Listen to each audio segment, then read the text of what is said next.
Qui croit en moi, des fleuves d'eau vive couleront de lui, comme le dit l'Écriture. Or, il disait cela de l'Esprit, que devaient recevoir ceux qui croiraient en lui. Car le Saint-Esprit n'avait pas encore été donné, parce que Jésus n'était pas encore glorifié.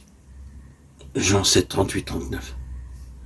Notre Seigneur promet ici que ceux qui vont à lui pour boire non seulement n'auront plus soif, mais qu'ils deviendront eux-mêmes des sources d'eau vive, des fleuves de vie et de bénédiction.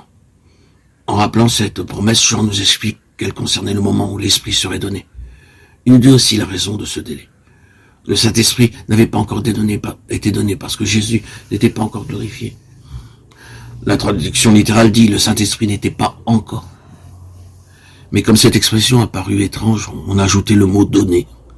Cependant, si nous prenons le texte tel qu'il est, nous comprendrons mieux pourquoi l'Esprit ne pouvait pas être donné avant que Jésus fût glorifié.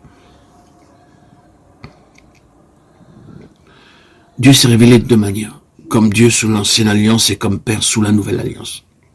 Nous savons aussi que le Fils, après avoir été dès le commencement avec le Père, Jean 1, 1, 2, entra dans une nouvelle phase d'existence en devenant chair, Jean 1, 14.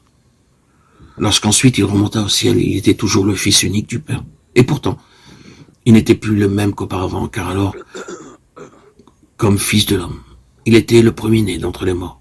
Colossiens 18, Apocalypse 1, 5. Revêtu de cette humanité glorifiée qu'il avait sanctifiée parfaitement pour lui-même.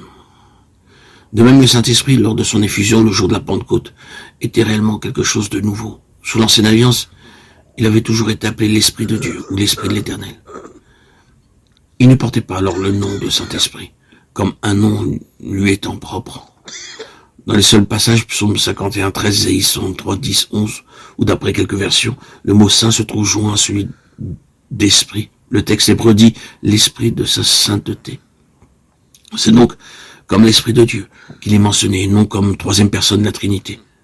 Ce n'est que dans le Nouveau Testament que l'Esprit porte le nom de Saint-Esprit. Ce n'est que lorsqu'il vint préparer la voie pour Christ et lui former un corps que ce nom lui fut donné.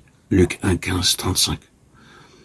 Le jour de la Pentecôte, il fut envoyé comme l'Esprit de Jésus glorifié, l'Esprit du Christ incarné, crucifié et élevé au ciel, pour nous apporter et nous communiquer la vie divine, non une vie venant directement de Dieu, mais la vie mêlée de nature humaine dont avait vécu Jésus-Christ sur la terre.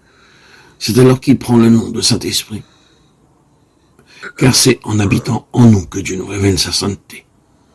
Il est donc littéralement vrai de dire de l'Esprit qui demeurait en Jésus, homme, et qui devait plus tard demeurer en nous. Le Saint-Esprit n'était pas encore. L'Esprit de Jésus glorifié, du Fils de l'homme devenu Fils de Dieu, ne pouvait pas exister avant que Jésus eût été glorifié.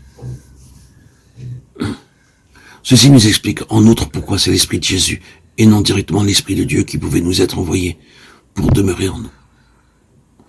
Le péché avait interrompu, troublé nos rapports avec Dieu lui-même, avant qu'avec sa loi, autant.